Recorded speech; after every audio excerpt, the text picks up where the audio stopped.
This is a piece that we have called The Great Nothing.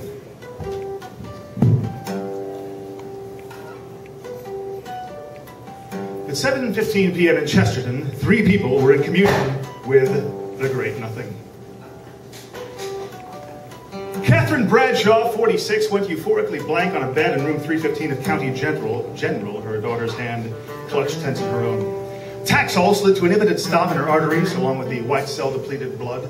6 weeks before this, a scan had shown that the ovarian cancer had metastasized to her colon. 2 weeks before that, the lungs. Now, Catherine's vision was a solipsistic blast of light squeezing off the room, the family nearby, her daughter's grip on her palm. A flood of glutamate was pushed into her asphyxiating neurons, igniting an ecstatic surge of good feeling in that fading mind. Torching the last of their oxygen, the cells fired erratically as elsewhere in the body, fluids ceased their traffic and muscle tone died. She became aware of a presence, a perception of forward motion. And together these feelings produced in her a sense of union, of merger. It was her father. Catherine was aware of her father, aware of her father, Catherine was aware of her. Catherine's.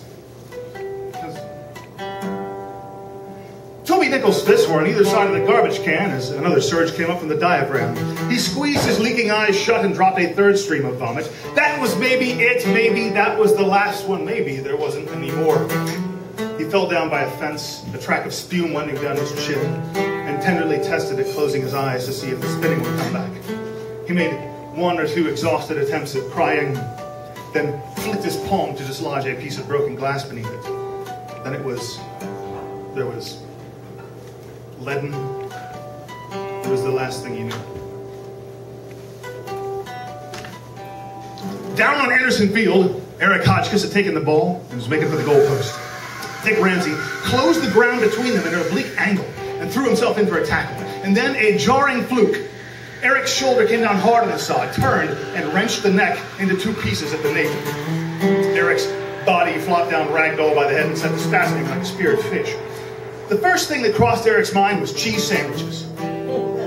He remembered something about cheese sandwiches when he was a boy, before he grew up to be captain of the football team. Cheese sandwiches, his mother opening cupboard by cupboard, making them in her strange industry. Cheese sandwiches, and eating out Missy Bradshaw. He really liked eating out Missy Bradshaw. The soft moans she would release from under bit lip. But Missy wasn't even on the stands here tonight, off with Mother out of town instead. Wasn't even watching him now as this strange, huge, sudden thing had happened to him, and his body was disjunct from itself and draped crazy on the turf. So confusing. What the hell's going on anyway? Cheese sandwiches and the hard orange chair they used to keep in the corner of the kitchen. Eric ate on the hard orange seat, studying the American president's placemat on that table before him, listening to his mother. In that strange industry of opening cupboard after cupboard, pulling the refrigerator door to and fro, Eric had his cheese sandwiches, his cheese. Eric had his cheese sandwiches.